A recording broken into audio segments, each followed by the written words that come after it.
baseball is dead. Rest in peace. Thank you, Jake. No Dallas here today.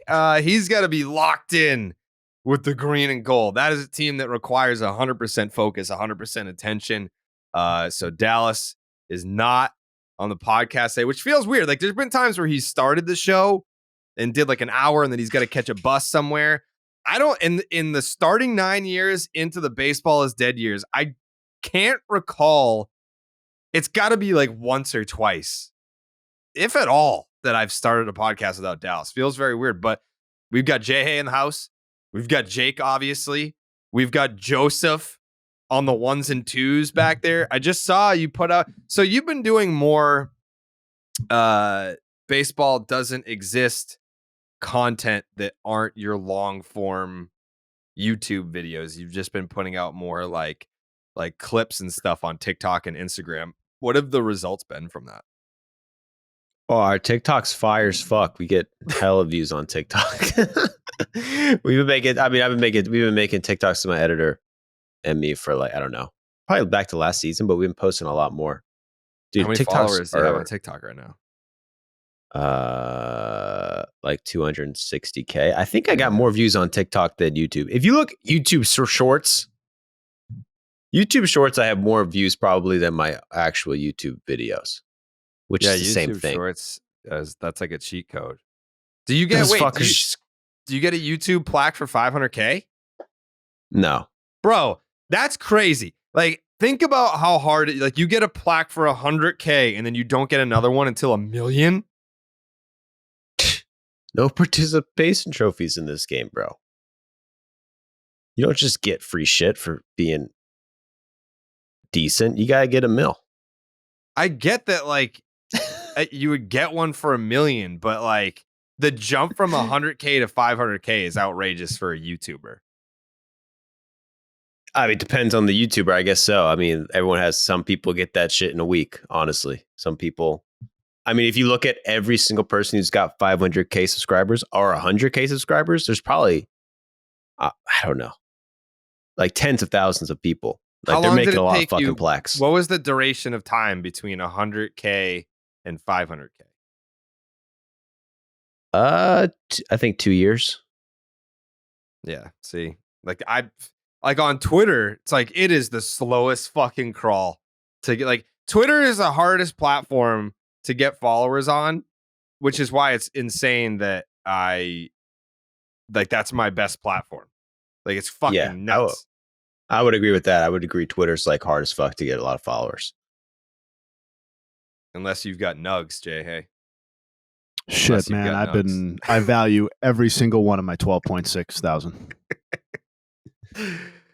I'm hoping that you've got some fucking nugs about Max Scherzer, because I was talking to Jay Hay before we came on, and I was like, the MLB condensed game videos that they have on the website, one of the more underutilized things that is on MLB.com, or that a baseball fan can use. So I saw Frank the Tank's video. Shout out Frank the Tank. And he's having a full-blown meltdown about the Mets. So I saw the Frank meltdown before I got to watch the Mets games. And I watched the first game of the day-night doubleheader against the Detroit Tigers in Detroit. And I'm sitting there watching. I was like, the Mets are going to win this game. I was like, why the fuck is Frank so mad? And he's saying how feeble the Mets are and the season's over and all this. And I was like, the Mets are going to win this game. And lo and behold, the Mets did not win that game. They, in fact, lost that game. But I was like, well, it's a day-night doubleheader. Max Scherzer's coming back from suspension. And that guy, one of the most fiery competitors going.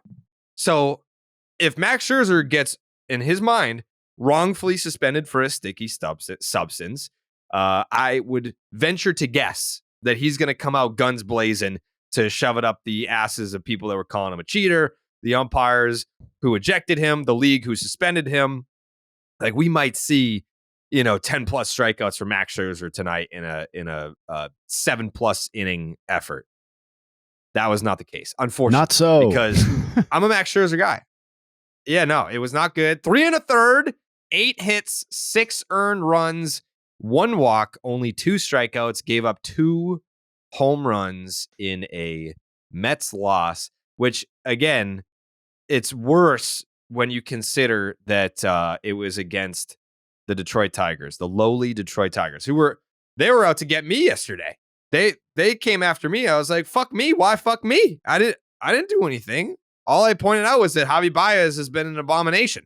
And they were coming at me about their attendance numbers. Like, I didn't say anything about your fucking attendance numbers. I didn't fucking say anything. Before we get into the Max Scherzer stuff, Cardinal fans, we've got your voicemails. And I was floored when I asked Jake, I was like, how many? Because that Cardinals, one of those fan bases, for whatever reason, I don't see a ton of interaction with them on Twitter. So in my mind, a vast majority of our listening audience comes from Twitter. And if I don't hear from Cardinal fans on Twitter that often, I'm not going to say that I don't hear from them at all. I hear from some of them, but was blown away when Jake was like, yeah, we got over 100 fucking voicemails from Cardinal fans. And we put out the voicemail number yesterday. Like, our last podcast was yesterday. It was yesterday. Yesterday. The last podcast was yesterday. It was so good. But it was great. But we had the number out there for less than 24 hours is what I'm trying to say.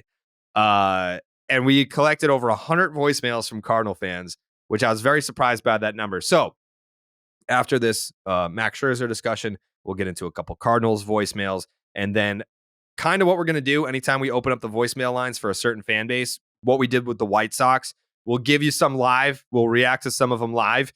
But then we will leave you with a reel of the best of the best as an outro to the show. So stay tuned, Cardinal fans. You asked for it. You got it. The voicemail lines are over. But Jay, hey, I would assume that you have got some Max Scherzer nugs to get into today. I do. And I know Joey's got some spin rate stuff that he's going to get to. So I'm going to leave that for him. To me, this goes beyond substance use. This goes back to last season, last 7 starts. We talked about it 5 or 6 podcasts ago when he was giving up all those homers. Really hasn't stopped. 6.82 ERA, 956 OPS allowed, and 12 home runs over those 7 starts. For a little bit of context, he'd allowed 11 homers over his previous 22 starts in 2022. Overall strikeout rate is in a troubling spot. It's 20.8%. It basically has never been below 30%. As we know, Max Scherzer, his 4-seamer is getting knocked around. Batters are hitting 342 off of it with a 605 slugging percentage. That continued last night. I don't pretend to know about the substance stuff and how that impacts and to what degree he was cheating versus not cheating and where the line is with Major League Baseball. But I do know that these numbers are alarming regardless of what the reason is. And if it's age-related decline and he's just not as good as he used to be, that's a massive problem for the Mets. And if it's substance-related and he can't use it and that's why he's declining, that's a huge problem for the Mets. So there's no silver lining here for me, I don't think, as it relates to Max Scherzer. The New York Mets, just for reference, I'm not trying to pour on here, because if you are a Mets fan listening to this, you're probably going to feel targeted. But if you're a neutral baseball fan, if you're a fan of another team that is not the Mets, and you're curious because it's a fascinating scenario, the New York Mets are paying Max Scherzer $43,333,333 this season, and they will pay him that exact same rate next season as well. Oh my God. Yeah. Say that one more time. Say that one. How much is he making this year? $43,333,333 this year, as well as next year. So, damn, bro. I'm not trying to pour on. The Oakland A's roster is worth $59 million. Damn, that's higher than I would have guessed, honestly. Fuck, bro. That's pretty close to Scherzer, man. 13 mil off. Mm-hmm. I mean, there's a lot of funny things you could do with that, like what other teams are paying what players how much compared to one contract. we're not going to do that here. We're going to respect the Mets. Listen, if you got money, spend it. I'm not going to shame you for spending money. Of course. No, but they have about $90 million invested in Scherzer and Verlander, and one of those guys looks like a shell of his former self, and the other guy hasn't pitched yet. And granted, he's going to pitch later today, but like that's how this rotation is supposed to work. And we talked about how exciting it could be to have two inner circle Hall of Fame pitchers on your roster, but we also talked about how it might play out that they're both nearing 40 years old. And right now, the downside has played out much more than the upside, which is unfortunate. Mm-hmm. It's not what I want to see personally. I like to watch Mets games. I like the booth. I like tuning in for the team. It's fun when the Mets are good. They may still be good, but I think this was really disconcerting. Yeah, it begs the question: is the Marlins a more fun team to watch now? Like, if you look at the standings, they're tied. Oh, so no, I can't. That's kind of the debate that we could have now. Who's better? I can't go. That is, yeah. I feel like now you're being a bully, Joe. Now you're bullying Mets. We had a nice little Marlins discussion yesterday. But to Jay Hayes' point, I do still think the Mets will be good this year, but I would be lying if I told you I wasn't concerned about Max Scherzer. And we'll see with Justin Verlander. He'll be taking the mound in just mere hours. It's I believe a 105 start. Justin Verlander versus my guy, Eddie Rodriguez, for the Detroit Tigers, who's been pitching well of late. But that was looking like that was going to be a disastrous situation for a little while, where he was just like, I'm fucking leaving. Like, I'm not even on the team. And then he came back and now he's pitching really well. But on the subject of Max Scherzer, yeah, of course you have to be concerned, because this kind of goes back a couple postseasons ago, when he was with the Dodgers and he ran out of gas down the line in, what was that, 21? Right? Fell apart towards the end 2 years ago. And that wasn't like an injury thing. It just seemed like an aging starter with a lot of miles on him. And you get to a certain point in the season where it's like, hey, I'm out of gas a lot sooner than I used to be. And yeah, even going back to 2019. Yeah. Mm-hmm. His World Series run, he was pitching on fumes. He was hurt for that. But he was a little bit younger. You're able to kind of push through stuff like that. You're able to recover a little bit faster. Not that he was a spring chicken in 19, but he was certainly younger. That is how time works. But yeah, I would have concerns about Scherzer. I'm not going to throw up the W on him. I'm not going to call him washed just yet. But yeah, that is something that if you've been paying attention, not just during his Mets tenure, like this goes back a couple organizations where you start to see some bends and some breaks and some sputtering going on. But yeah, I'm not to kind of bring it on home about whether or not you're worried about the Mets. Let's see what Justin Verlander looks like. Dude can still toss. We saw him in his last rehab start, look really good there. So I have high hopes for Justin Verlander kind of coming in and being able to pick up the pace here. It is interesting, though, that you've got the return of Scherzer and Verlander happening in Detroit, where it all started. Back where it all started. Isn't that poetic? It would be poetic if the Tigers sweep them. That would be poetic to me. That would be some Mozart stuff. Mozart was a composer. He wasn't a poet. Yeah, but he actually did it on the side a little bit. No, he did a little poetry on the side. I wouldn't expect most people I know you guys aren't as distinguished as some guys like me, but right. He did do some stuff on the side. Which is going on. Yeah, it's kind of like when firefighters are also electricians. Like he was a musical composer, but he also did some poetry on the side. And yeah, he's a firefighter too. Mm-hmm. And he's a firefighter. Yeah, he did it all. Yeah. But I just want to touch on the spin rates real quick, because that's kind of been I think the thing a lot of people have been talking about. Scherzer's spin rates were down yesterday. Mm-hmm. His velocity was down pretty much every pitch. He was throwing 92. Yeah, his fastball was down a half a mile per hour. And, I don't know the ratio of what you expect spin rate to go down with with velocity. Like if your fastball's down 1 miles per hour, I don't think it's the same for everyone. I think it should be, I don't think spin rate should go down 100. Maybe I think it's around 50 from what I remember. His spin rates were down, but I don't think it's anything crazy. I think what Jay Hay was saying earlier, I don't think if Scherzer sucks, it's not going to be because he can't use sticky substance. He probably still could use sticky substance if he wasn't using it yesterday. He wasn't using Spider Tack or some crazy shit. The guy was using probably sweat and rosin. That's not going to be the biggest thing, but it is interesting. You got to put a bookmark in that. But like, why can't he still use it? There's only one umpire who calls it. I mean, that is true. It's like if you don't got Phil Cuzzy back there, you're probably good to go. So I don't want people to say, "Oh, Scherzer is a cheater and he can't pitch without sticky substance." I don't think there's any real evidence to say that. No. The guy's old as shit, so if he does bad, that's probably the main reason. You know? I mean, I would like to see like a deeper dive because he was never named as a sticky stuff guy during the crackdown. Like it wasn't someone that once they started to actually do sticky checks, that his spin rate numbers just plummeted. He wasn't one of those guys, was he? No, and I also don't understand how it would explain the timeline of his struggles generally, because it's not, as I said, it's not limited to this season.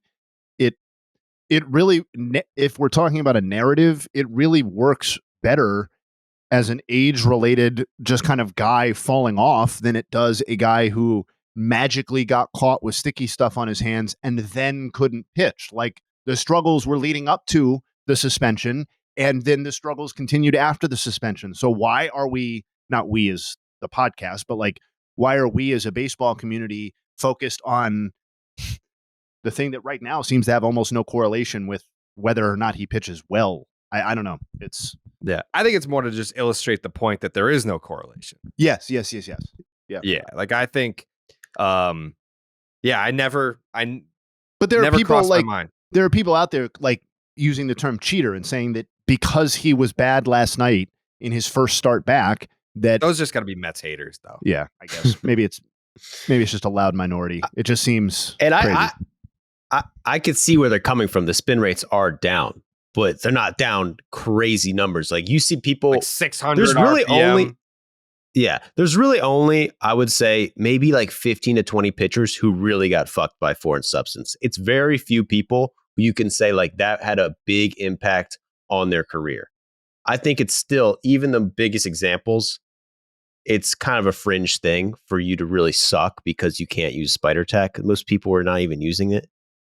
If you're seeing a 200, 300 RPM drop, then you can say that. But yeah, like 80 to 100 RPMs down, that's not going to take your ERA from 2 to 4 overnight. Mm-hmm. Don't see that. I agree. Yeah. I also think if in an alternate universe, if Max Scherzer never left the Nats, people aren't talking about Max Scherzer cheating with sticky stuff as much. Like, oh no, dude. With the Dodgers, like, people hate the Dodgers. When it goes to the Mets, people hate the Mets. So, yeah, I think that's a big part of it. But we'll see. I mean, it's still only May 4th. He's a veteran. He's a multi-time Cy Young Award winner. There's still time for him to figure it out. But to Jay Hay's point, it may not be about figuring it out. Like, he may just be declining. Like, he is he 39 yet? Or he'll be 39 soon? Max Scherzer is 38. He'll be 39 in July. Like, hello? Like, how long did you think the ride was going to last for? The Mets are desperate to win a championship. Steve Cohen wants to make an impact, make an impression, and the allure of bringing in a guy like Max Scherzer, first ballot Hall of Famer. He's got all the hardware that you could ask for. He's got the ring. He's got the Cy Young awards. You bring that guy in, but then you ask yourself on the surface, was that smart to give this guy who's in his late 30s $43.3 million a year? This was one of the risks. The reward was that he is a Cy Young caliber pitcher. Maybe he's not winning Cy Young awards because he's almost 40. but maybe it's a gradual decline, and a gradual decline of Max Scherzer, if it is gradual, is still better than most pitchers in the league. If he's not the best, a gradual decline would have you somewhere, I don't know, top 10 pitcher, top 20 pitcher. I'll fucking pay for that. Sure, I'm fucking Steve Cohen. But it's not been gradual. It has been quite the fall off. And how many innings are we talking about? Like, what was your sample size, Jay? It was about 33 innings. 33 innings. Yeah. Okay. So 7 starts. Yeah. So 7 starts, you're talking about like 20% of a big league season? Yeah, sure. So, I mean, it's not, we're not talking about a full season or anything like that, but it's a nice chunk. So we'll see what happens. I think that this is more of a wait and see than a let's close the book on Max Scherzer ever being good again. But for what we have seen, the sample that we do have, it ain't great. And I don't think that you're not going to have a conversation. Is he tipping pitches? Is this mechanics? Like, it may just be as simple as he's fucking old. Like, it's what happens. It's what happens to old people, Blue. They die. So we'll see.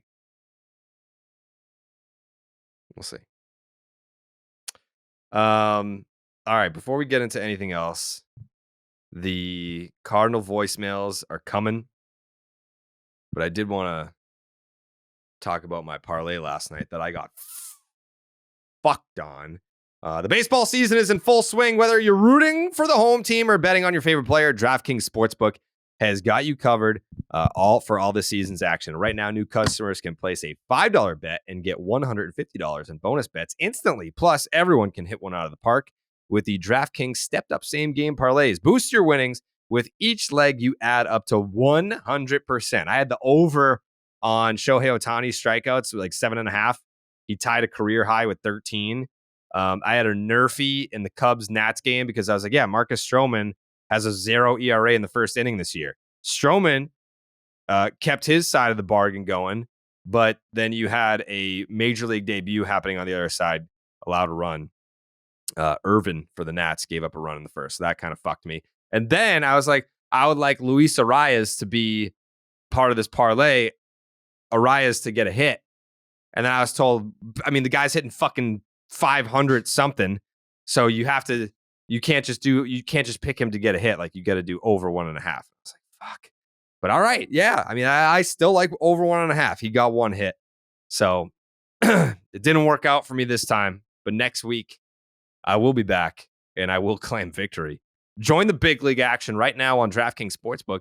Download the app, sign up with the promo code Jared. New customers can bet just $5 on any bet and get $150 in bonus bets instantly only at the DraftKings Sportsbook with the promo code Jared, Jared, on that promo code. Yeah, some people were asking me last week because I put I just used to put my bet slips out, and people were like, oh, don't take the bet. Like, he doesn't even bet them. And now I do bet them. I do take my own parlays. And I started to, because I always, if I put out a parlay, I always research it. Like, I don't just throw fucking a dart at the wall and be like, yeah, okay, like, I like this fucking nerfy. So now I'm putting my explanations behind why I am taking these bets. So hopefully that leads to a W. Hopefully more people are riding with me. I need the support. We got to get off the schneid here. Parlays are hard. They are. But there is a path to success. Okay. Jake, our first Cardinals voicemail, who, by the way, before we get into the first voicemail, just to recap, I said this past weekend, if you guys lose a series to the Dodgers, I will open up the phone lines. They got swept. And last night, they played the Angels. They had a lead in the 9th inning. Jake Lamb, a pinch hit home run to tie it. And then you had Mike Trout, of all people, hit the go-ahead home run. I think Shohei doubled after that. There was like 3 extra base hits in the 9th off Gallegos. Final score, I believe, was 6-4. They even got to Shohei for and we'll talk about Shohei in a little bit. But they got to Shohei. This was not a like for a career high tying 13 strikeout performance. This was not a start where he dominated. Still gave up 2 bombs and 4 earned runs in this game. Only for the Cardinals to lose once again. Jake, the voicemail. Live update from Busch Stadium. Time to sell the team. Trout just hit a go-ahead home run. I don't know what to do with myself. Ohtani doubled. Do I root for them? I'm in a depressed state, but I've also watched 2 great. Homer. Fuck the Cardinals. Fuck Ollie. Fuck John Mozeliak. Fuck all you guys. Put a winning team on the field or don't show up. We're not the Oakland Athletics. Jeez. Can we comment on that for a second? Please. Yeah, go ahead. Outrageous to say sell the team. It's been 1 month of losing baseball. Fuck it, Like, dude. this is one of the Fuck most it, man. Why stable not? organizations, not only in baseball, but in pro fucking sports. And they're 10-20. It's been a bad 31 games, a fifth of a baseball season. And they're saying, fuck everyone, sell the team. Like, just, you've lost all perspective. You know what it is, Jay Hay? It's like in Aladdin when Jasmine has lived like in the palace her whole life, and then she meets Aladdin and she dresses up like a poor person and they're walking the street. Like, she just wants to live the life of a poor person. She only knows the rich palace life. And now Cardinals fans are seeing all of the fun that A's fans and White Sox fans are having, calling for people to get fired, calling for people to sell the team. The Cardinals have been a stable, like you said, organization with a winning history and tradition of winning baseball for so long that they just want a taste of being angry, outraged fans. That's what this is. I think you're 100% correct. I think it's basically cosplaying being a loser. It's like, it's boring to win 85 to 95 games every year and be respectable and competitive and maybe a little bit boring, right? As a team. Mm-hmm. It's much more fun to be aggrieved and feel like you have something to complain about, at least in the short term. I think you're onto something there for sure. Yeah, it is kind of like, because I've lived only on both ends of the spectrum. The Red Sox are either World Series champs or last place. And it's peaks and valleys, and it's not even errors. It's not even like, oh, we had like an upward trajectory of championships, and then there was like the downward plunge of last place seasons. No, like, we just finished in last place 1 year, win the World Series the next year, and then finish in last place for 2 years, then win 4 straight division titles in a World Series. Like, it's the fucking roller coaster of Major League Baseball as being a Red Sox fan.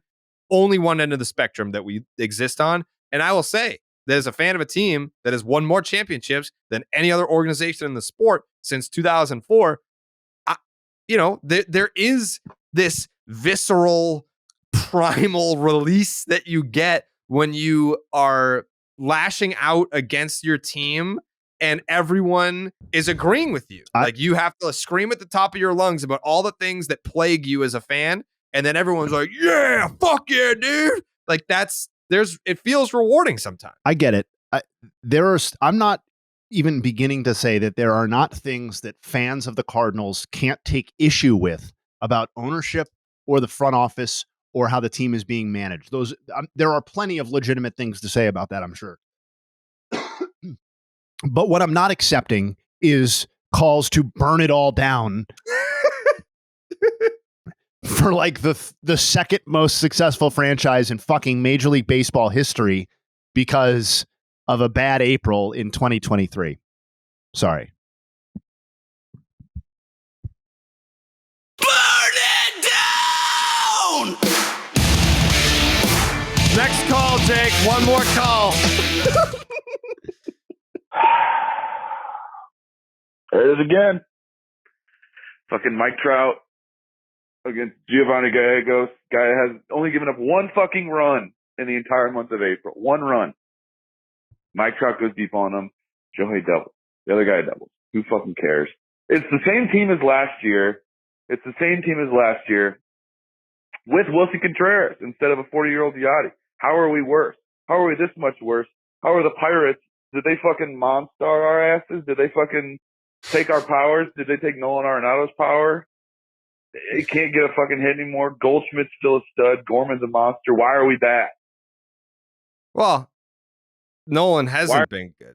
Oh, he was still going. He just took a second to think. How are we bad? It's a good team. Why are we bad?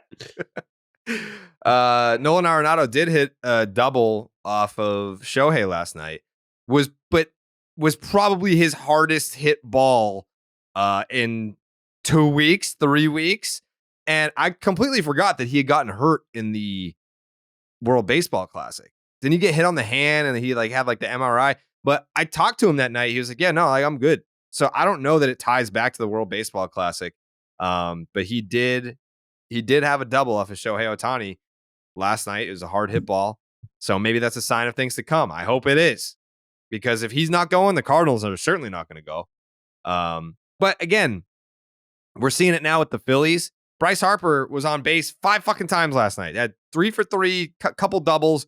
Philly still lost. It takes more than one guy. To the caller's point, the starting pitching has to step up. Step up.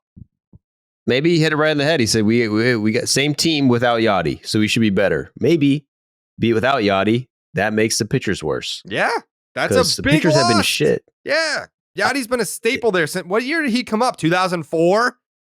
1932.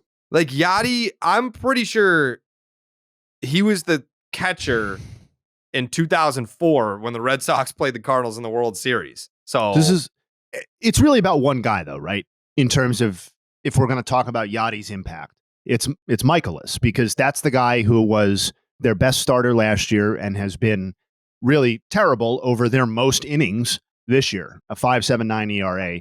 Montgomery's been good. Flaherty was essentially irrelevant last year and has been solid, fine this year. And Steven Matz was bad last year, right? And has been bad this year. And Jake Woodford really wasn't a part of the situation. So, I don't know. I think it's interesting. The starting pitching is unquestionably an issue, though. And the offense hasn't been good either. It's 21st in baseball in runs per game. Yeah.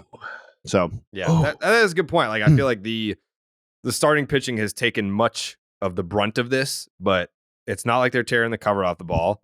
And they lost last night because their bullpen faltered. Gallegos, he was dog shit in that 9th inning. So, let's hit one more, Jake.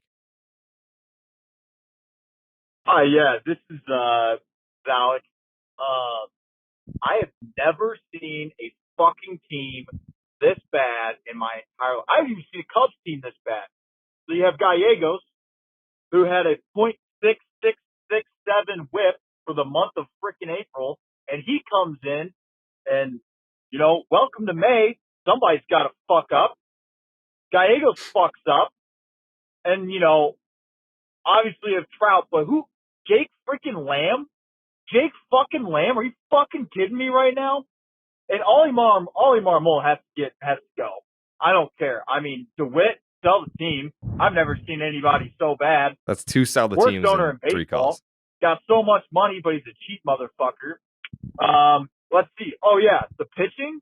We knew the pitching was bad. What did they do? Nothing. They didn't do jack shit. And Wainwright's coming back, and he's getting shelled in AA and AAA. I don't know, man. I'm done with this fucking team. God damn it. But this might be the first time that we've opened up the phone lines to a fan base where little to no sympathy is going to be given because of their long lineage of winning. We've opened up the phone lines to some real miserable motherfuckers, Phillies fans, and they ended up in the World Series the same year that we opened up the phone lines to them. But it was real bad at the time when we did.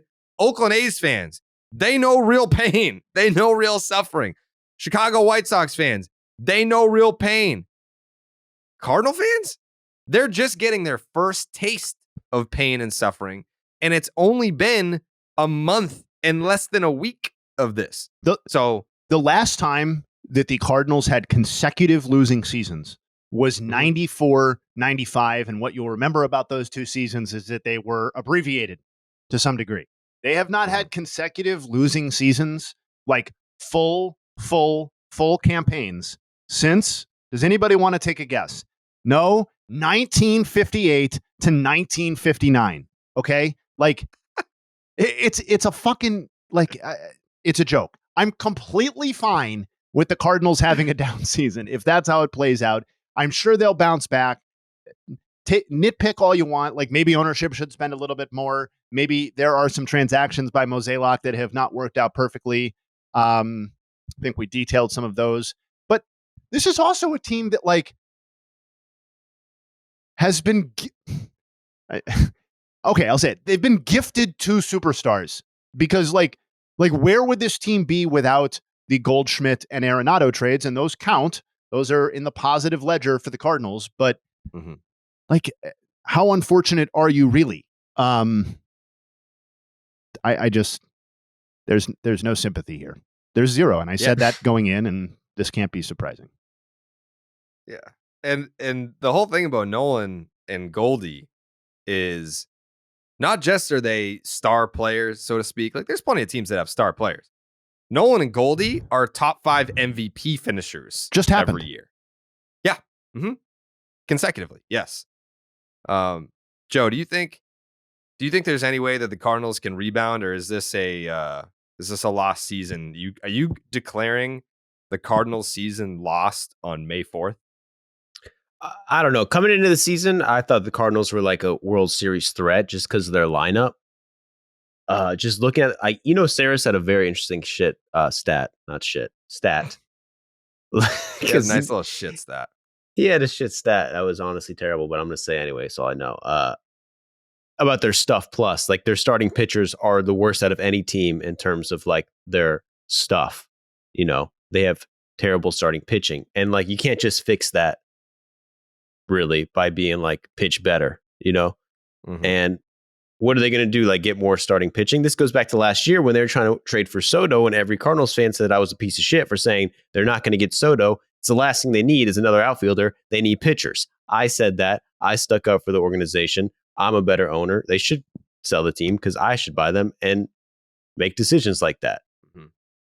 They don't have great pitchers. They have Wainwright coming back. Is he going to make that much of a difference at this point in his career? Probably not. So I would be very worried just because of their pitching and because of that and their bullpen. Which I only bring up the bullpen to bring up Jordan Hicks because this guy has the most insane shit ever and just isn't good somehow. Because it blows my mind looking at him throw like 102 mile per hour sinkers that look so insane and then have a 4 ERA every year. It doesn't make any sense to me. That is true. Like, that same thing with Brusdar Graterol. Like, he just got touched up against the Phillies in the 9th last night. Like, some of the guys with the highest velocity and the sickest shit, not like very pedestrian relievers. Yeah, Jordan Hicks has a 15.9 strikeouts per 9. A 15? 15 and has a 5 ERA. Oh God. I mean, well, that aligns with something that I was gonna, talk about later, but Craig Kimbrell's numbers. Like, his fall off. But we'll save that for later if you're a Phils fan. Tune in. I do think I disagree a little bit with not really what specifically Joey said, but I think this is very much still in play, mostly because of the division they play in. Yeah. I think we can reevaluate our expectations for the Cardinals and maybe turn them down by 5 or 6 wins based on preseason expectations. But we can do that and also still think that they have a shot at winning this division because, again, even if we think the Pirates are better than they were going into the season, which is undeniable at this point, like you basically can't run off a month like the Pirates did and not be a respectable team. So the idea that the Pirates are terrible, I think, is now pretty much out the window. But I still think they have a fighter's chance at the division, even if it's been kneecapped since the start of the year. That is a fair and balanced take, Jay Hay. I try sometimes. It is. It's not like their pitching was that much better last year, and they ran away with it basically. Again, but it goes back to what are they going to change to get better? Just start playing better. get a new manager. That could be smart. That's what I've been saying since day one. Worked for the Phils, dude. I think you can expect Michaelis to pitch better just based on track record, but I think Steven Matz is a legitimate problem because he's basically been bad since he put on a Cardinals uniform. And they didn't pay him massive dollars, but they paid him to be, a mid-rotation starter for this team, and he has a 5.70 ERA and 16 games started for them. So 21 games overall. So that's not going to work, and I don't know if that's fixable. Maybe it's not. How many fantasy baseball leagues are you in, Jay Hay? 2. Okay. How long has the one that's existed the longest, how long has it existed? They both started in 2007. So I've played in both. Okay. Yeah. So I've been playing for quite a while. It's old school, season long, keeper league stuff. But yeah, I play with mix of high school and college friends. How many rings do you have? You probably run laps around. Like if they're just, I have like, 5 in one, 5 in one league and 4 in the other. Yeah. I've done okay. Damn. I honestly would have expected more. Like, is there anyone that has more championships than you? Between the 2 leagues, no. There's in one of the leagues, one guy has 5 and I have 4. But he plays in the other league and only has 2 and I have 5. So, I mean, There you go. He'll catch up maybe. Probably not. Maybe someday. Yeah, maybe someday. Jake, one more voicemail just for the people. I'm calling again because I'm so pissed off that my last voicemail took way too long. Long story short, I'm just so pissed off. A team with this talent should not have a 10-21 record on May 3rd. It's so incredibly frustrating that I really don't have any words. I mean, it's bad when I'm more excited for the St. Louis Blues season. Off season, I should say. It's fucking ridiculous. I'm tired of the excuses from the front office. I'm tired of saying we need to be patient because when you're 10-21, you don't need to be patient. You need to be fucking better. And you need to be better right now. It is ridiculous. It's pathetic. And our front office needs a goddamn ass whooping. Love the podcast. Thank you. Thank you. Appreciate that. Also, baseball might not be dead, but the St. Louis Cardinals sure the hell are. Oh. Pointed words for the Cardinals. Cardinal fans are throwing in the towel on the team. All right. We got a bunch of other non-Cardinal related topics to talk about. If you enjoyed those voicemails, we will have I'll probably sprinkle in a couple more as we go throughout the rest of the show, and then on the back end I'll have a highlight reel Jake will put together, some of the best of the best. But first, some beers can say that they're brewed for baseball, but only Blue Moon is brewed by baseball. Some baseball and beer, as you know, they just go together. And no beer goes better than one that was literally born in a ballpark. Blue Moon was created at Coors Field in Denver, Colorado. It's the natural choice for opening day and all season long. I am so confused on what day it is. I keep thinking that tomorrow is Friday. Tomorrow is Friday. So I'll be having some Blue Moons tomorrow night as the Red Sox are playing the Philadelphia Phillies. It's going to be a juicy one because it's the return it's a head-to-head combat between the Red Sox and Dave Dombrowski for the first time. I'm pretty excited about that.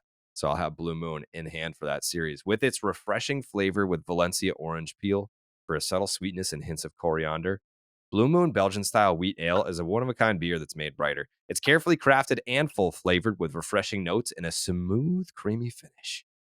Blue Moon was brewed by baseball to give you a dose of nostalgia and get you excited for the new season. Why strike out with the same old beer when you can get something that's one of a kind? Its bold flavor, bright explosion of color, and iconic orange slice ritual guarantees a one-of-a-kind beer experience perfect for the spring weather.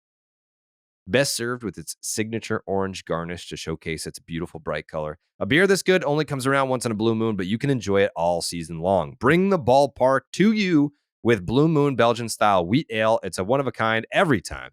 Check out shop.bluemoonbrewingcompany.com for beer and baseball merch, or you can visit get.bluemoonbeer.com/rocket to find Blue Moon delivery options. That is get.bluemoonbeer.com/rocket. Blue Moon, made brighter, celebrate responsibly. Blue Moon Brewing Company, Golden, Colorado Ale. All right. We did talk about Scherzer, and we hit briefly. Do you have any other thoughts to kind of close the book on the Mets discussion with Justin Verlander making his first start today? Is that something, adding one guy, is that something that could, I don't want to say change the course, because I mean they still have a record above 500, but how much of an impact can Justin Verlander's return make on the Mets? I think adding the best pitcher in the AL last year to that team can make a massive difference. And my expectation for Verlander is extremely high until I see otherwise. I mean, they're not, I don't know. I haven't listed the pitchers in the NL recently, but I can't imagine there are more than a handful of pitchers I would take over Justin Verlander in a given start. Joe, does the return of Justin Verlander make you rattle in your boots? Yeah.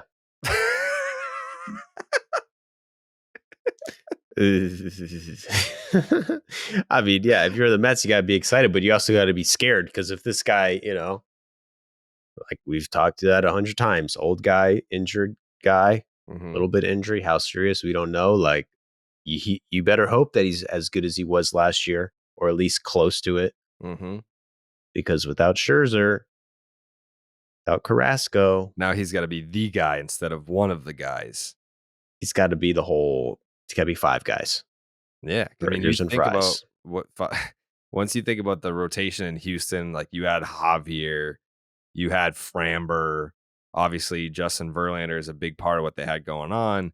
Luis Garcia, like they had arm, and their bullpen was really good too. So yes, you had a Cy Young winning starter, but the Houston Astros dominated on their way to a championship because they were good throughout. Justin Verlander is only one guy, and his struggles in the World Series are well documented. And if you're a Mets fan listening to this right now, you're probably saying, struggles in the World Series, you got to fucking get there first. Like, they know how hard it is to get there. If you're an Astros fan listening, you're like, yeah, I know, we'll definitely be in the ALCS. It's just a matter of if we win that. And then, we could be back in the World Series, and we'll see what happens when we get to the World Series. A Mets fan will sit here and be like, World Series? Can we at least get in the fucking playoffs? Can we, a little bit of a rabbit hole? Does anybody on this panel believe that Justin Verlander actually has an issue pitching in the World Series? I don't think it's like a mental issue, but I think the numbers are well documented. No. I know what they're not good. I know what the numbers are, but like he's had. I don't think he gets to the World Series and is like, oh, the World Series, I'm so nervous. That's my thing. I don't like think it's that. I do think there are some people though who say it and mean it that way, that he can't handle the stage, and that's never made sense to me. Like, how would you be able to handle the stage of the LCS and somehow not be able to handle the stage of the World Series? Like, it just intuitively doesn't make any sense. I don't know. That's fine. No. As long as we're on the same page. Especially like when you're pitching in fucking Yankee Stadium to get to the World Series in some of those years. I remember when fucking Portnoy came to KFC's wedding and showed up at like the night drinking beforehand, and I got sucked into a Kershaw conversation. First time I'd ever met the man, and I was like, this is not at all the right venue for me to convey the points that I'm going to try and make here. Like at a loud bar, like drunk, like with a guy I've never met before. It was. I'd still like to think I won the pulling up Fangraphs at the bar. Yeah, like hold on, Dave. Hold on. Do you know what his xFIP is in the postseason? Actually, have you heard of FIP before? Do you know what that stands for? Sorry, I took us way off track. That's my fault. Acronym. Yeah, no, I fought that battle too. I believe it was in 2017, which we never revisited. Like when his whole thing was Clayton Kershaw's performance in some of those games in 2017, and now we know, like, it has been confirmed that the Astros knew what was coming specifically against Clayton Kershaw. Like, we never hit on like the Evan Gattis drunk tweets where he was like, yeah, like we fucking, like, I knew it was coming against Kersh. Like it was sick. Like, Gattis is one of those dudes that is like, yeah, I don't have a Hall of Fame career to protect. I mean, I may or may not get asked to come back for 2017 World Series celebration card shows and shit like that. But my life is impacted zero by just throwing this out there that, of course, we knew what was coming in the World Series against Clayton Kershaw. So Yeah. But all I- that to say, I'm and- happy to have been on the right side of history defending Clayton Kershaw. And again, this is we could do our own separate podcast on this topic, but almost all of the truly, truly great pitchers of our lifetimes have had complicated legacies in the postseason. And that to me is part of what makes baseball beautiful, because it's not just Kershaw, it's not just Verlander, and it's not just Scherzer. It goes back to Greg Maddux. It goes back to, Roger Clemens. Randy Johnson at one point, I believe, lost 7 straight postseason starts towards the beginning of his career before he became like before he and Schill just kind of put the team on their shoulders and had that, that's what people remember. That's not how it always was with Big Unit. And we can keep naming guys, but I just find that such a beautifully fascinating part of baseball.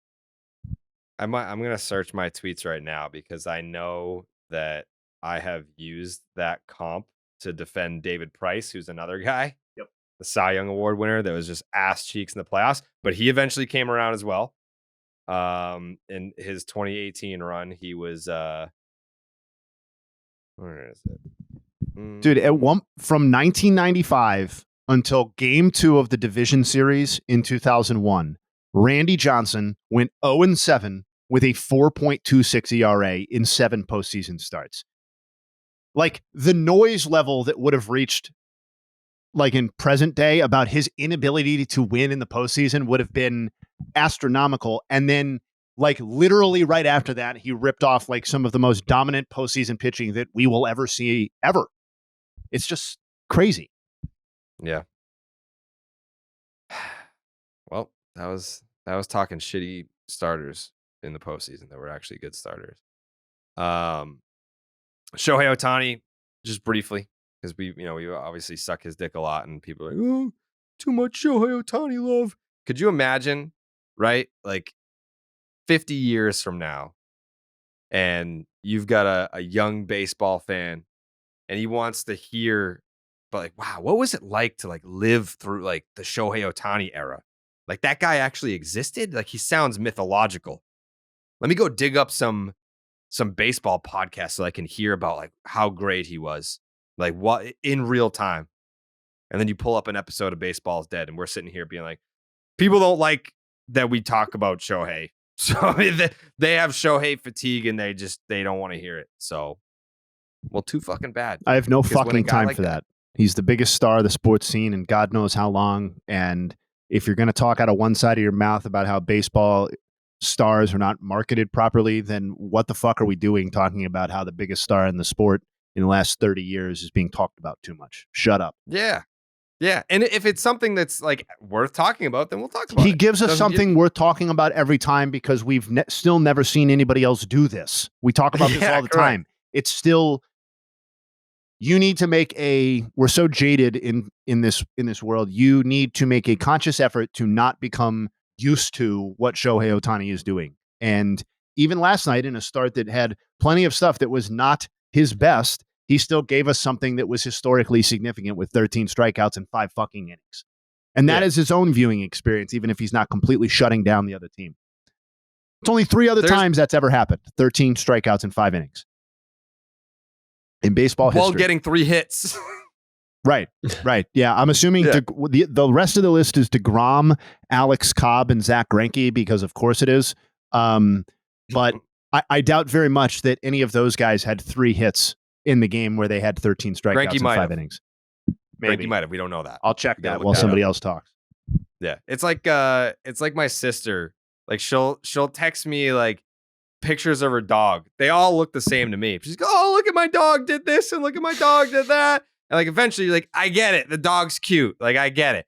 But like when you're doing something different, like Shohei, dude struck out 13 batters in 5. I think he had like fucking 8.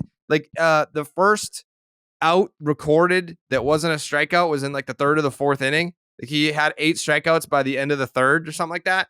How do you not talk about that? How do you not be like, what the fuck? Like, and to have 3 hits on top of it. Like, Shohei doubled in the 9th inning. He had 3 hits last night. Greinke had 7 hits in the entire season where he had that start of 5 innings pitched in 13. Like, he's just a completely different animal, and I don't know how many times we can say it, but Well, hopefully I would most of say the that- people want to hear about Shohei because he's still awesome. So diehard baseball fans obviously listen to this podcast. If you're more a casual baseball fan, maybe you listen too because you're like, I don't have time to like follow along, so I listen to the podcast to keep up with the sport. But just for story's sake, for a perspective's sake, one of my buddies was going to the game on Marathon Monday, Shohei Ohtani versus the Boston Red Sox at Fenway Park. And he calls me the night before on FaceTime so I can see his facial expressions. And he's like, yeah, it's kind of bittersweet. Like, I'm going to the game tomorrow. And I was like, why is it bittersweet? And he's like, yeah, it's cool that Shohei's pitching, but like, he's like, I want to see him hit a bomb. And I was like, buddy, he hits on the days that he pitches. And he was like, what?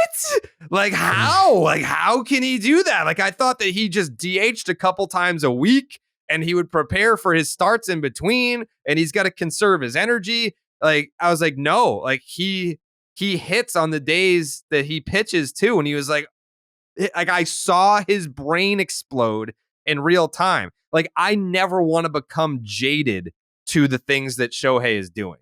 Like that for me gave me new perspective because like it is fucking insane that he does both, but to also, because I mean, this is an outrageous comparison to make, but I remember like playing baseball and being exhausted that I had to hit and also pitch. Like on the days that I was starting, I was like, can you please DH for me? Like it's fucking, I got to run the bases. I'm going to be out of breath. And then I got to run back. Like I'm sweating and now I got to go fucking pitch and sweat some more. Like, no. So to do that at the big league level is asinine. To be able to do that, not just do it, but to do it at the level that he does it. And I'll leave it at that because I know that people are, No, I got one more thing to say. When we were in the Baseball Tonight green room back in the day, getting ready for the shows and stuff like that, and I would sit around with the talent and the producers and things, and one of the arguments that former players or coaches would say, and we've all heard this, is the idea that like the relievers need to know their roles, right? They need to know when they're going to get up every day. They need to know when they need to start warming up. They need to know this is my inning. This is when I'm going to appear. And I was always sitting there and I'm thinking like, these people are humans just like the rest of us. Like everybody else has to adjust. Like, why are we treating these people like they're like the most fragile flowers that have ever existed in the world? And lo and behold, what's happened since then is that bullpen usage has gotten much more flexible. But the point being is that like Shohei's, to the story about you and your friend, like Shohei's doing all of this offensively on the days while he's pitching. And, you know, it was like 10 years ago where people were like, well, don't disturb Joe Smith unless it's the 7th inning on a Wednesday, you know, I mean, because he's not going to be mentally ready to pitch. It's like, well, yeah, it's crazy. Joe, you have any thoughts? I mean, like, listen, Shohei, you know how I feel about the guy. Mm-hmm. Interesting outing yesterday. The thing about Shohei is that if you watch his starts this year, he's wild as fuck, dude. I think he leads the league in wild pitches and leads the league in hits batters. I believe that's at least what my editor told me. Not a trusty source, but that's what I'm hearing. And that's what I'm hearing. And watching it, you can see it, bro. Like, I mean, he gave up, what did he give up? 4 runs yesterday? 4 runs, yeah. 2 bombs. 3 bombs? 2. It was just 2? Yeah. I thought all the runs were home runs. Maybe not, but it's almost scary to think, like, if he wasn't throwing all these balls, like, these balls aren't even close to the zone. Like, so many of these pitches are just like, the batter doesn't even have to think about it. Like, if he just threw them in the zone every time, no one's hitting the shit. Yeah. And I'm assuming like having all those wild pitches is what's leading to home runs. At least there's like some of them, because, you know, you're getting to accounts where you have to challenge no matter what. I mean, the only two tough starts he had were because of home runs. Like against the A's, he gave up like 5 runs in 1 inning, had 1 bad inning. Against the Cardinals, he struck out 15 fucking people. No, he didn't. 13 people. And just gave us some home runs. But it's almost scary to think like he could be better than this pretty easily if you take, like, just fix that one problem. I love the players that have two sides to them. Like, I can't think of a perfect example of a guy that is just like an asshole in real life and an asshole on the field, or has that just fuck you attitude all the time. Like there's no switch to turn it off. But Shohei is this cute, adorable, wholesome, innocent man. And then even when you see him playing sometimes, he carries that characteristic over on the field, which is insane when you think about his skill set and what he's able to do as a baseball player. But then he'll have these moments. I mean, it first caught my eye during the World Baseball Classic in the at-bat against Mike Trout, where he's just digging deep and he's like, I am going to dominate you. And the whole, like, I don't usually take BP on the field, but I'm going to take BP on the field in this championship game to intimidate my opponents so that they can see how far I can hit a baseball. And then last night, there was an at-bat against Wilson Contreras where Contreras was doing some rinky-dink mental warfare game, like trying to like delay or stall or mess with Shohei's timing. And all that did was piss him off. And he just yanked a slider and just made Contreras look like a fucking asshole and struck him out. So like he has that in him where he can be this nice, wholesome, cute, adorable person.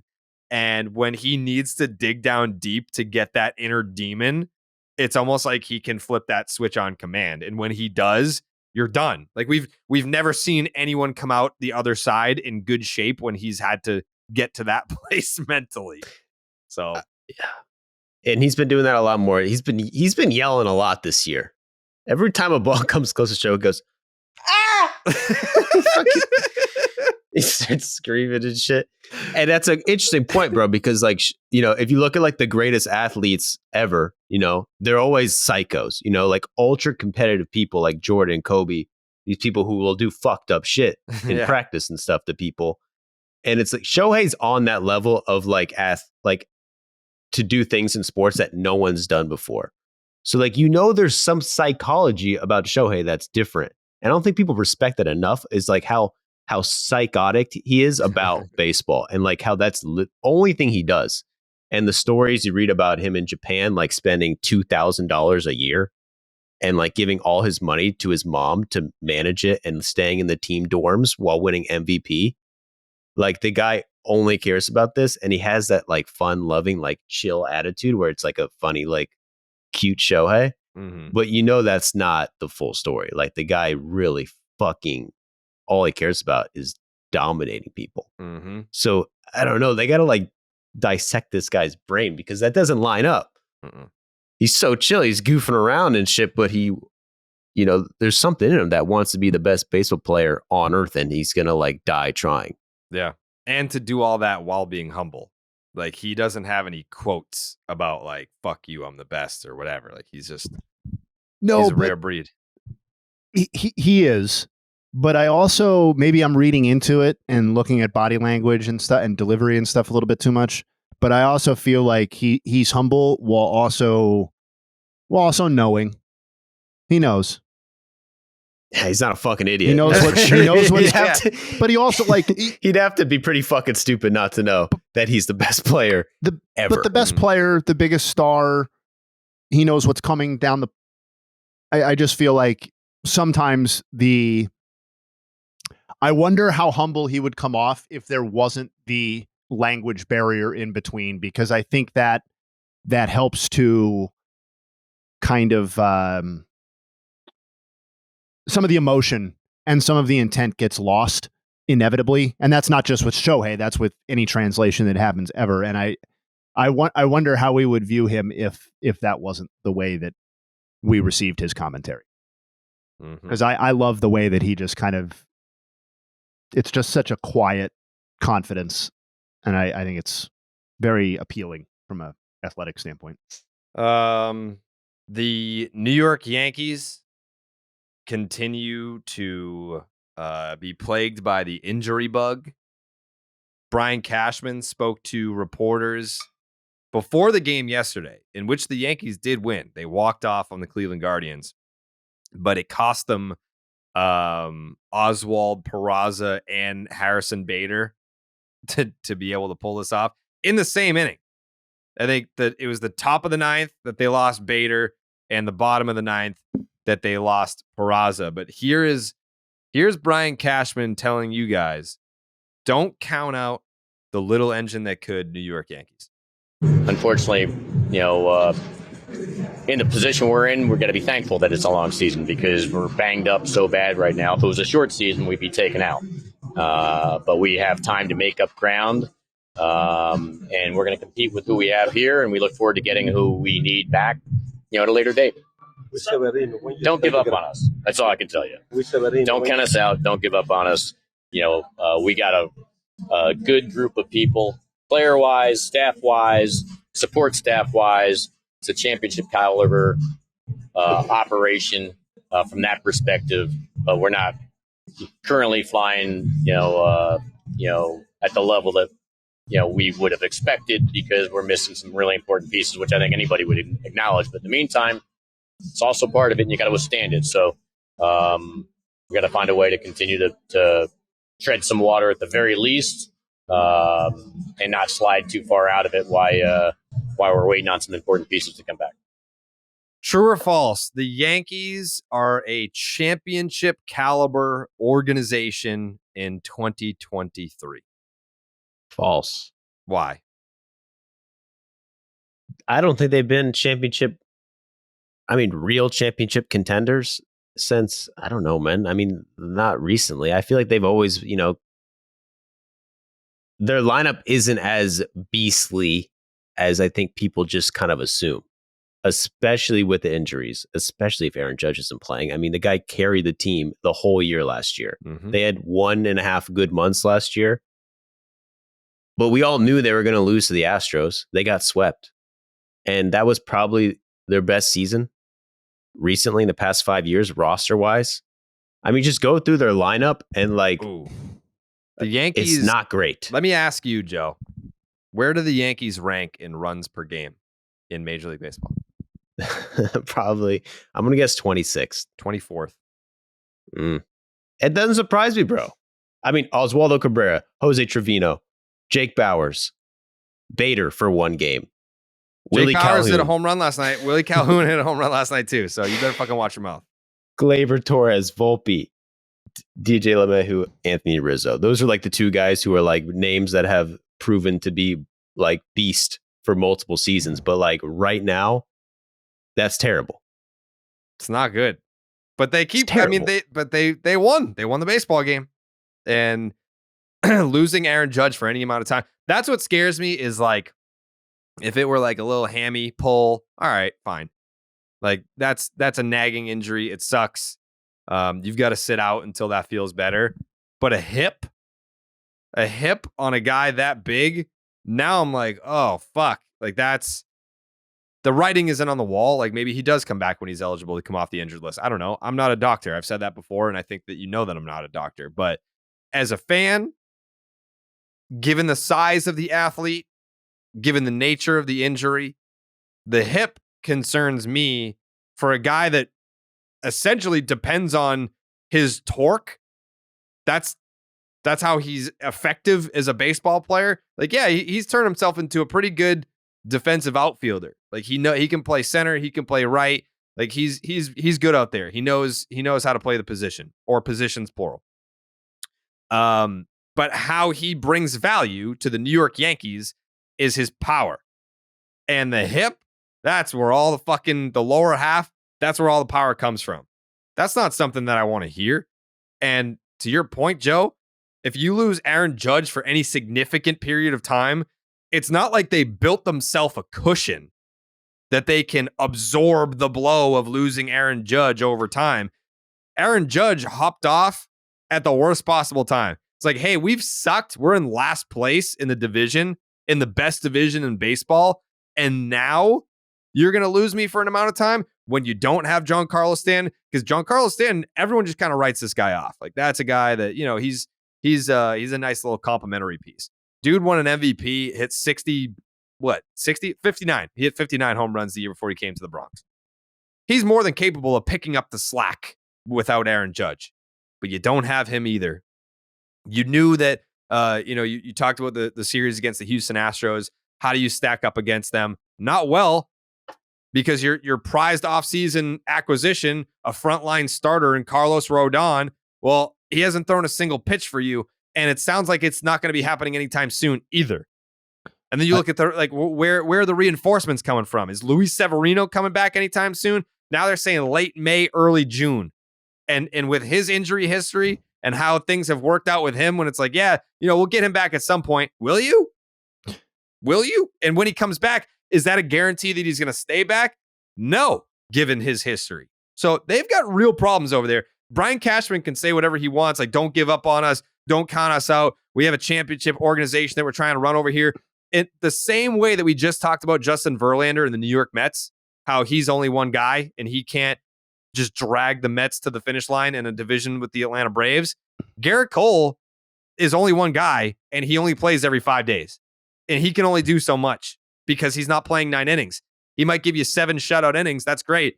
But then you hand it over to a Yankee bullpen that, by the way, love Aaron Boone, but I don't know that he's pushing all the right buttons as it pertains to their bullpen either. I think if you were to poll Yankee fans, hey, how's Aaron Boone doing this year in terms of putting the right guys in the right spots to get the right outs at the right time? Not well. I don't think that grades out well. So Garrett Cole's essentially your best player. He can't impact the game every single day. Even when he does on start day, you still hand it over to a bullpen where you've got guys that are fucking up out there, and you've got a manager that's not exactly putting guys in the right spots to get victories. And that's why you find yourself in last place on May 4th. I have to push back on one part of this, though. I refute. There's no way I can be convinced that they have not been World Series contenders recently. They were in the ALCS. If you are in the ALCS, you are a World Series contender. No. That is, you are one of the final 4 teams, and you are one series away from making the World Series. They won 100. They won 99 games last year. They had a. Did you give them a shot to beat the Astros? Did yes, you have I think we are completely rewriting. We are rewriting history. If you are saying that they had no chance to beat the Astros last year, that the Astros should have. And after watching Aaron Judge turn into a pumpkin. And the whole narrative that the Yankees weren't shit without Aaron Judge last year, he was bad in the playoffs. That's fine. That's they fine. Didn't have that's an after the fact. That's an after the fact assessment. Going into the playoffs last year to say that they were not World Series contenders, I'm sure that the DraftKings Sportsbook, if we were to pull up, maybe Jake can pull retroactive stats. I'm sure whatever their odds were prior to the start of the postseason would suggest that they were World Series contenders. And that only would have increased when they made the ALCS. Furthermore, they won the book was off then. They won 100 games in 2018, and they won 103 in 2019, advanced to the ALCS and lost in 6 games in the second of those 2. I'm fine with the idea that the 2023 version of the Yankees roster is diminished relative to where it was in the 18-19 period that I'm talking about, maybe even relative to last season. But if we're saying that they have not been recent World Series contenders, we are judging them by a standard that is completely different than every other franchise that we're talking about. And again, this is a different Yankees team than what we experienced in the 90s or even the early 2000s relative to their spending. With their spending relative to the rest of Major League Baseball. And we are probably never returning to the 90s version of the Yankees under the original Steinbrenner.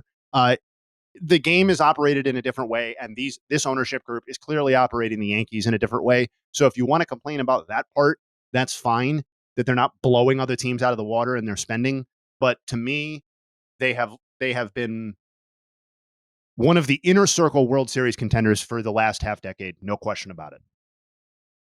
I mean, last year they won 5 games against the Guardians. Last year, they had a 1.5 good months, 2 months, whatever. They had the best start of the season. That's why they won all those games. But everyone going in the playoffs was like, Yankees aren't as good as everyone thought they were. They had 107 runs scored and 567 runs allowed. That is not one good month. They had an insanely good month. 2 months. They won 99 games last year. The shape of how they won those games is not as important to me. They also won their postseason round to advance to the ALCS. If you are in the ALCS, you are a World you're the Series guards, contender. bro. No offense, the guards. The Guards are one of the teams in baseball. We can only discredit They're so one many of the teams. We're eventually going to get to a point that's where what- it only counts when you beat one team. Like that. I mean, it's a good point, but it's kind of like what I think the AL is so top heavy where they have like one contender. You're right. If you said the Yankees aren't World Series contenders, that means you basically just are saying, okay, then the Astros are going to be in the World Series this year. But then you also say, yeah, that happens every fucking year for the past 7 years. They're the only World Series contender in the AL, except for the Mariners. If you want to, but we're going to get back to that later. They're not doing good right now, but I picked them for the World Series. But the Yankees are overrated every fucking year, dude. They're not that good. there are plenty of reasons to nitpick on how the Yankees organization is operated. If you want to say that they don't operate on the absolute cutting edge, like maybe the Astros or the Rays or the Dodgers or stuff like that, then that's probably a legitimate complaint too.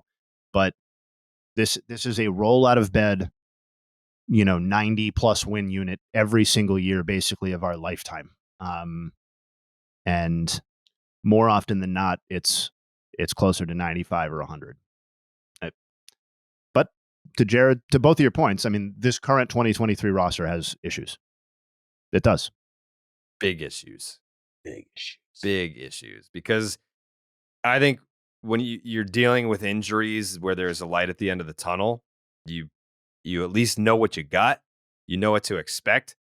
I don't know what to expect from Luis Severino in terms of when is he coming back, and is this going to be a recurring issue if he does come back? I mean, I haven't even mentioned Donaldson, and I'm sure that there are Yankee fans listening being like, oh, Donaldson, like that's not like a key cog to what we got going on. But the whole Judge hip thing, yeah, like I don't love that. I don't love that. And we also always forget about Stanton, but I think Stanton not as important as Judge, but like just almost as important as Judge in terms of like the whole team and how scary they look on paper and facing a lineup. Like when Stanton's playing, he's amazing, but he never plays. He's injured every year. I mean, the whole team's injured every year. But if you don't have Stanton and you don't have Judge, you're basically relying on like right now, DJ Jose LeMahieu Trevino. and Rizzo are like the two guys who, and then, Rizzo and Rizzo's LeMahieu probably the most consistent guy you past their got. peak. I do think it's interesting that at the time they acquire Giancarlo Stanton, I don't think any Yankee fan or any baseball fan was anticipating that would be the only big offensive piece that they went out and added. Because the conversation at the time was, look at all these free agents coming up. Look at these crop of generational superstars that the Yankees are going to have their pick of. And we can name the player that applied to, Manny Machado being the first one that comes to my mind, at least. Harper was the first. Yes, Harper Machado for sure. Harper, Machado, Correa, and they didn't get they. I don't remember them being particularly aggressive in any of those conversations. I think Bryce said when we interviewed that's an him inflection point for me. They kind of, I know they signed Garrett Cole, but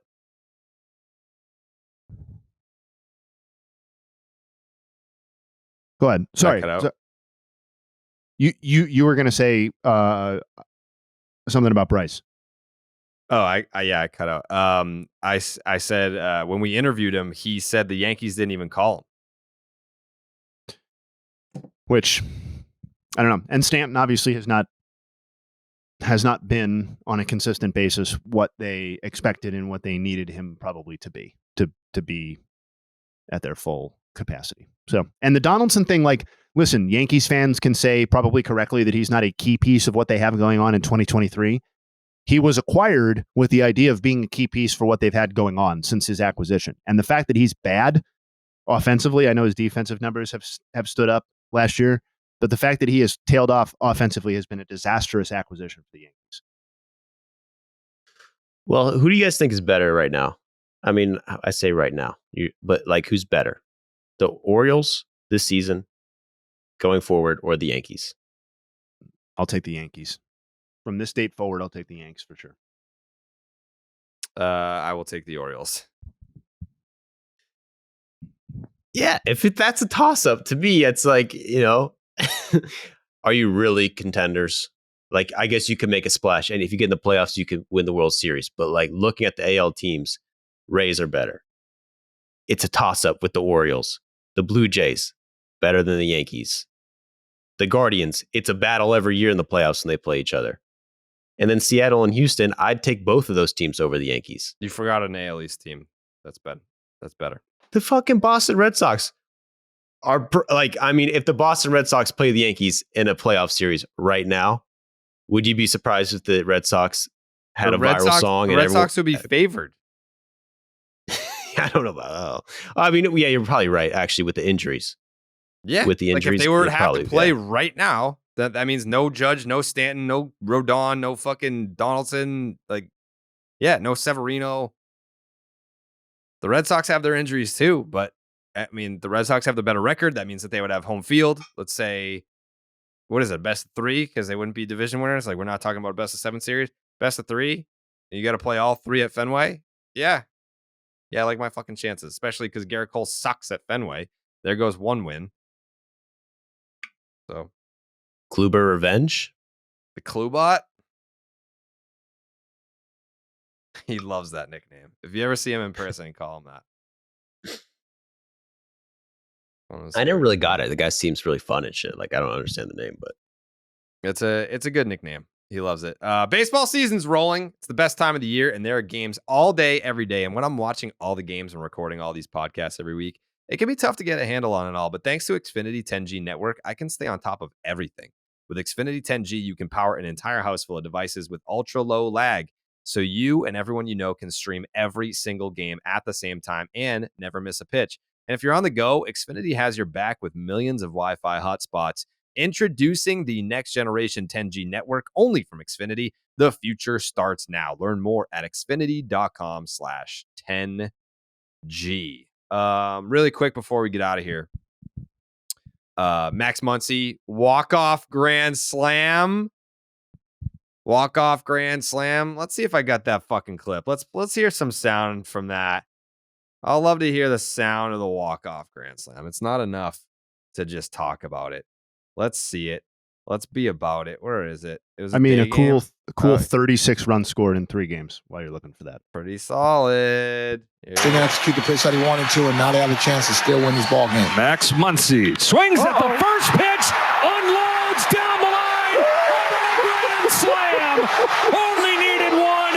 He'll take them all.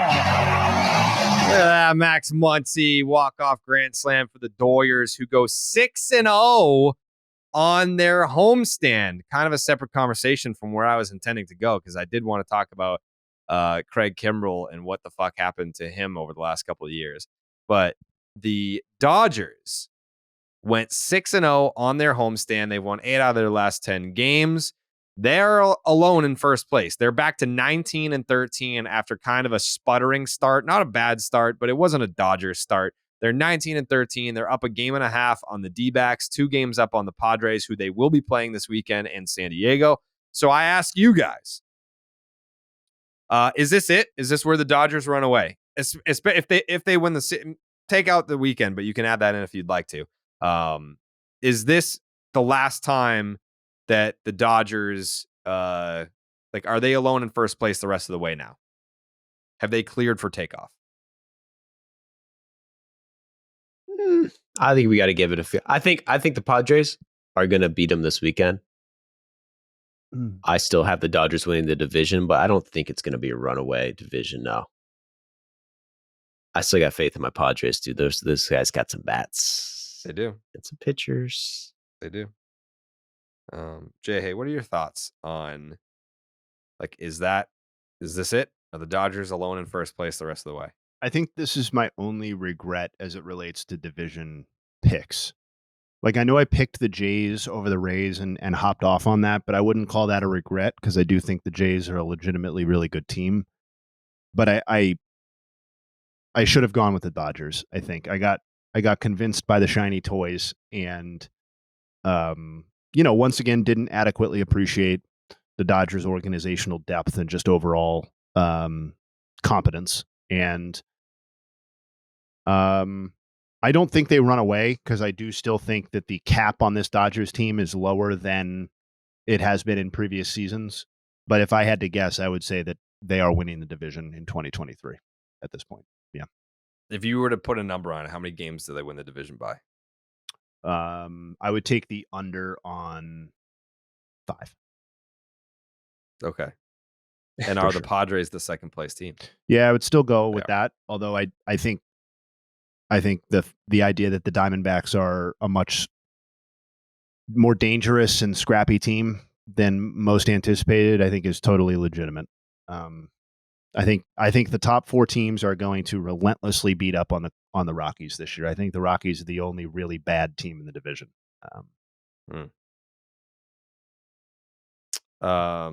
Joseph, do you think that they're alone the rest of the way? I'm right with Jay. Hey, I think they're going to win the division. I don't see them like running away with it, especially not yet. I think the Padres are going to play better. But I think the good point, I mean, the thing that when you're talking about the depth of the Dodgers, this has been geeking me out so hard, is like James Outman, this guy who like no one knew who he was this season. He's been like top 10 in WAR, just dominating. He's a rookie. And then you look him up on Baseball Savant and it goes, James Outman, the 14th prospect in the Dodgers organization. He's got like 2 WAR in like 30 career games. But they just moved him up to 8th in the prospects list for the Dodgers. And that's just how legit these guys are. I mean, look at Jason Hayward's StatCast data. Like, it's all red. Since when is Jason Hayward this good? Oh, he just, play for the Dodgers. That's how it works. Yeah, I mean, we could credit it's amazing. We could credit the Dodgers, or we could get fucking real about it and credit the Baines meter. Or steroids. That's what you guys. Never mind. Jason Hayward's not on steroids. No, he's not. We could talk. You guys will talk about whether he is or not. I don't. I don't believe he is, in my personal opinion. Me neither. Okay. Well, I mean, you had to ask the question, I guess. Yeah, we got to, do the Dodgers give their players steroids? I mean, at one time, there was a relief pitcher who may or may not have been taking some shit. Yeah. Well, but that game is over.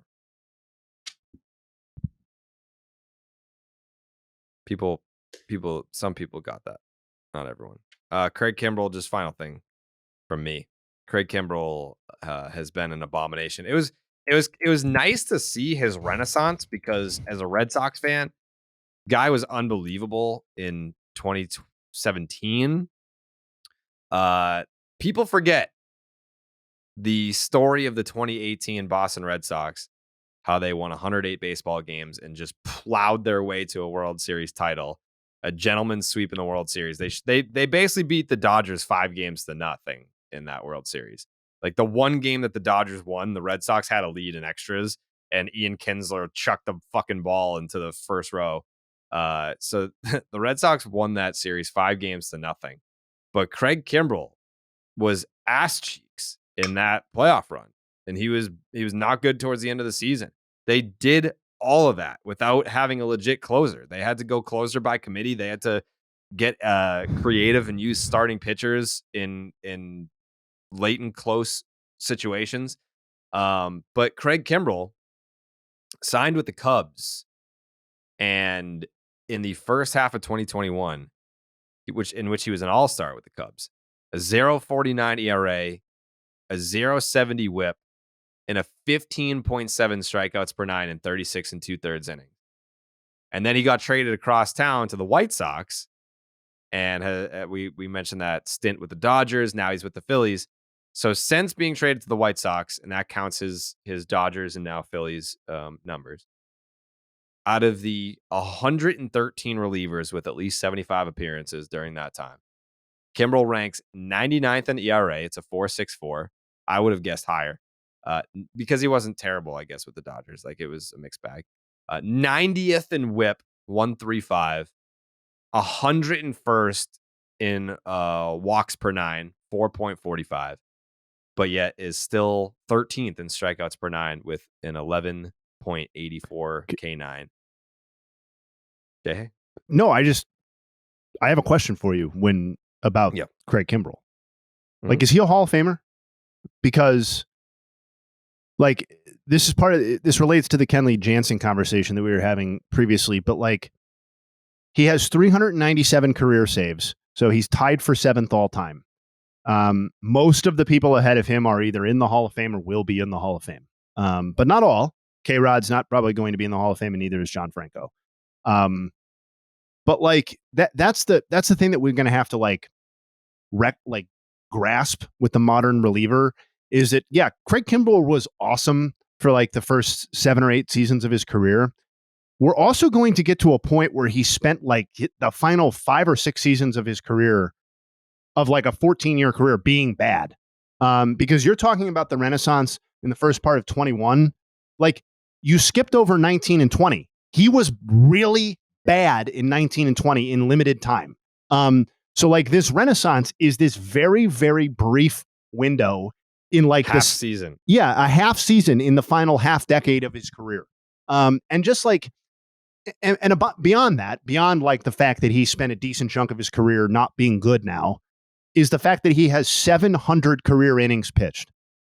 And me personally, no matter how high leverage some of those innings were, and a lot of Craig Kimbrell's innings actually weren't that high leveraged because of the way that he was used as a closer early in his career.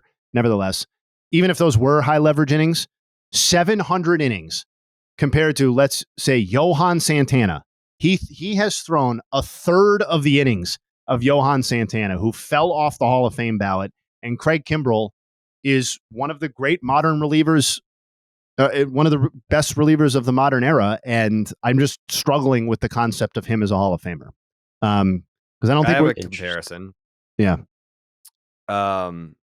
Is he kind of the Andrew Jones of relievers?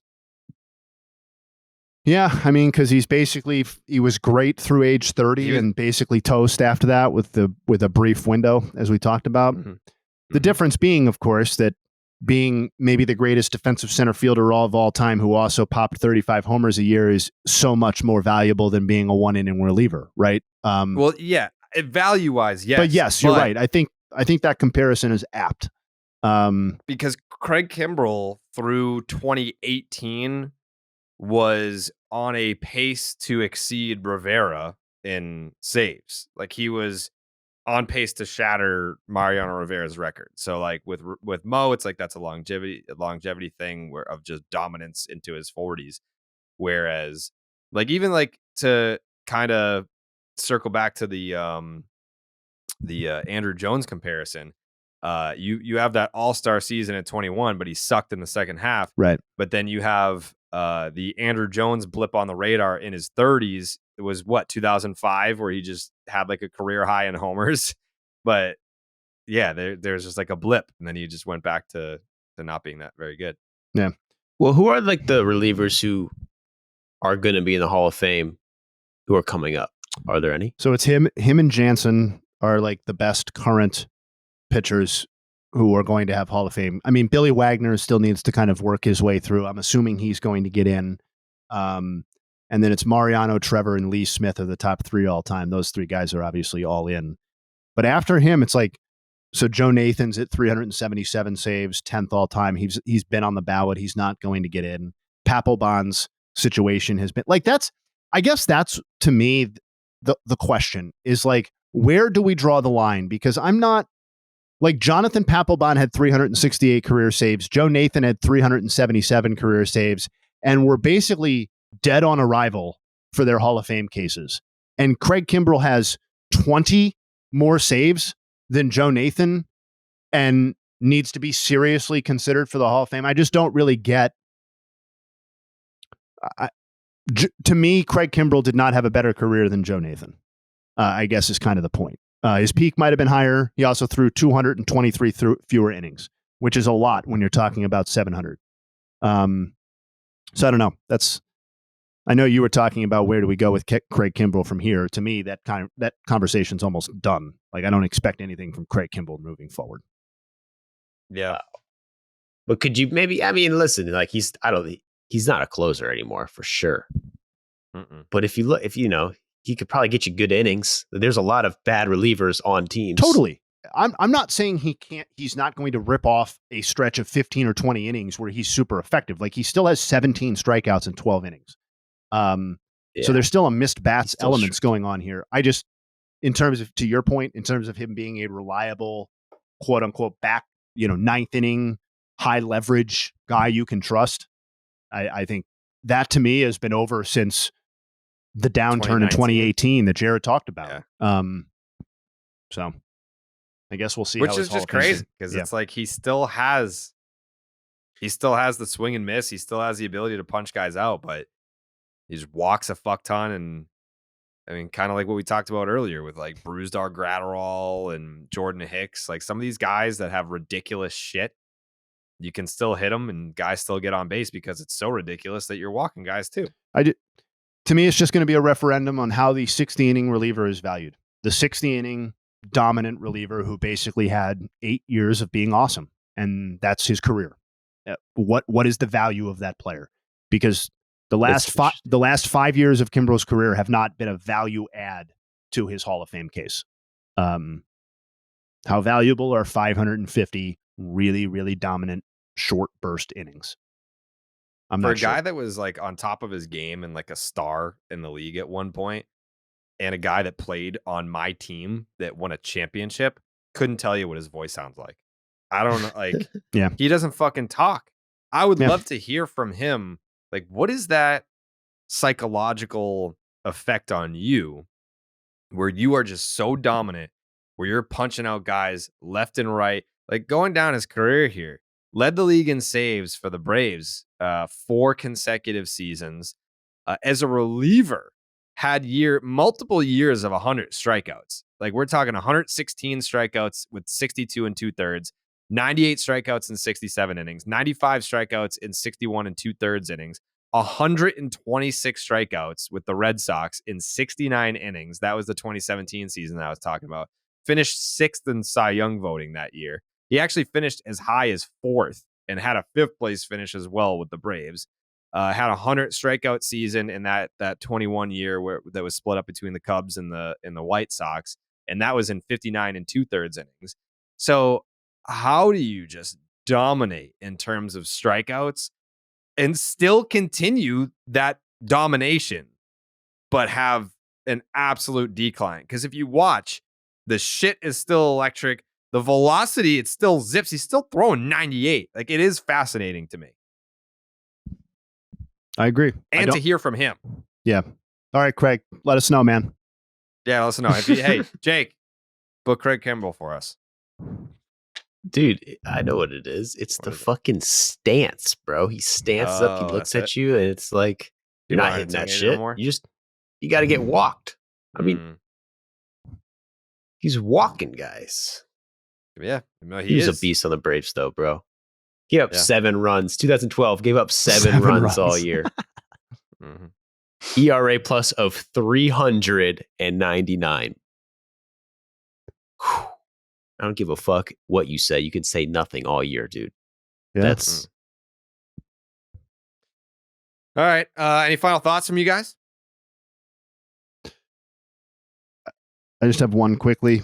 Dallas and I touched on yesterday the Shane Bieber thing. He went out and threw 8 innings and allowed 2 runs. What I thought was interesting is that it still didn't come with any swing and miss. He only had 4 strikeouts in 8 innings. But what he did do is lean on the slider. He threw 44 sliders. That is his 3rd most ever in a single start, and batters were 1 of 14 with 12 batted balls off the slider. So a lot of in-play outs off the pitch last night. Speaks to maybe a little bit of a new approach. That's my final thought. Okay. Joseph? I got a nice little final thought. I got this cool tweet from Codify. Oh. I don't know if you guys saw this, but Shohei Ohtani's jersey he wore in the final for the WBC, the bid for this jersey was $74,000. What do you think Mike Trout's was worth? 10,000. Jay? 5. Bingo. Exactly 5, dude. 5,000. There it is. 75K versus 5K. I would have guessed that Shohei's went for way more too. Yeah, I mean, this didn't finish. I think he tweeted this out like during the. It might have gone for a lot more than that, both of them, but still, it's kind of crazy to see how much of a difference that is. 75K versus 5K. Yeah, like if you had asked me, like Shohei Ohtani's Team Japan World Baseball Classic jerseys going up for auction, I would have been like, that's 250K easy. I don't think we can Yeah, for real. overstate. I don't think we can overstate how much bigger Ohtani's star is outside of the hardcore baseball realm than Trout. It really is exponential. They might be the first and fourth largest stars in the sport, but the gap between them in terms of how much it resonates outside of baseball, they're incomparable people.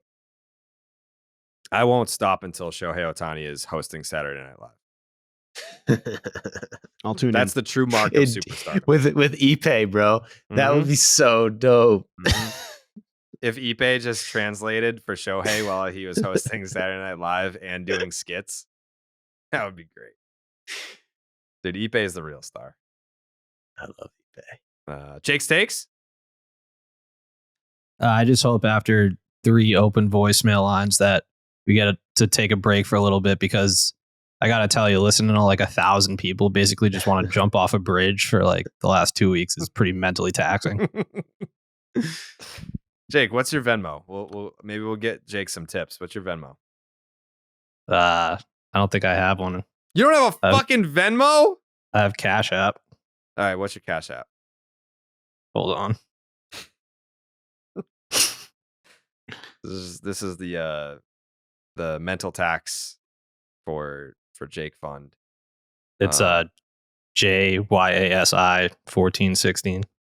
JYASI 1416. Show Jake some love for putting together the voicemails. It's extra work for him on top of all the work that he has to do and all the work that he's going to have to do moving forward. Show some appreciation for Jake. Especially for a we'll fan give base one that lucky didn't fucking person who deserve it in the Venmos. first place. Yeah. Cardinals, yeah. Sell the team. Nope, sell the team. If one lucky person who Venmos Jake will give a free hat. From what kind of free hat? Baseball's dead hat? Yeah. All right, yeah, I'll do that.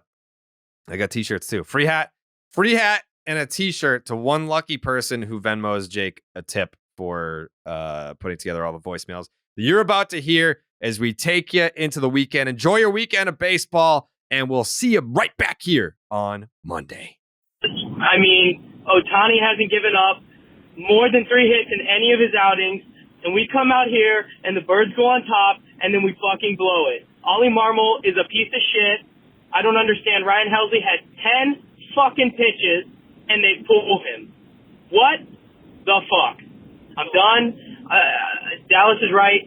Bring in Bob Melvin or whoever. I don't know. Bring someone in. I'm tired of it. I'm sick. I think I'm a Braves fan now. I'm tired. I'm sick. I get nauseous watching these games.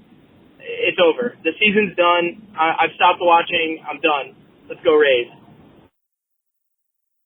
Fuck the pussy-ass fucking Cardinals fans. Soft-ass bitches need to get over yourself and enjoy some real misery like some of the other fucking clubs out here. You guys win every other fucking year. You went through the last 25 years seeing some of the best baseball players, the best right-handed hitter that ever played the fucking game, and now you want to complain because you have one losing April? Fuck yourself. How are we supposed to be even close to competitive with the pitching staff that we have? We're supposed to have this potent offense with, a halfway decent pitching staff. We got Jordan Montgomery last year at the deadline. He's the only one that's been anywhere near competent so far in this pitching staff. Michaelis has been trash. Flaherty is supposed to be great this year. He's been garbage. Matz is an embarrassment to pitching. We don't have anybody left. We have nothing but double-A pitchers to bring up. We got to make some trades here before the deadline, which the deadline is a long ways from now. We have absolutely nothing. The bats have shut off. There's no pitching. I don't know what else to say. This team sucks. We had such high expectations coming in, and we go out and get Wilson Contreras, and they still keep fucking starting Kisner. What's he fucking doing? This team is trash. There is absolutely no way this team wins more than 50 games. This team sucks. What's up, Dallas? Jared, Jay, hey, Joey, Jake. So Gallegos just blew that save, and I'm pretty speechless right now.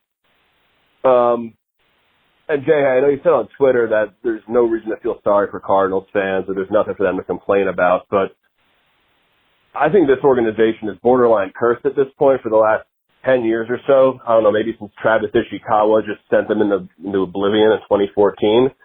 There's been some ups, but this is pretty bad, and I don't even know what to blame it on. Is it bad leadership because Yachty and Pujols are gone? Is it the fact that the starting pitching is so awful that the bullpen comes in and is taxed, and then Gallegos and Helsley don't pitch for once every 8 days because they're never winning?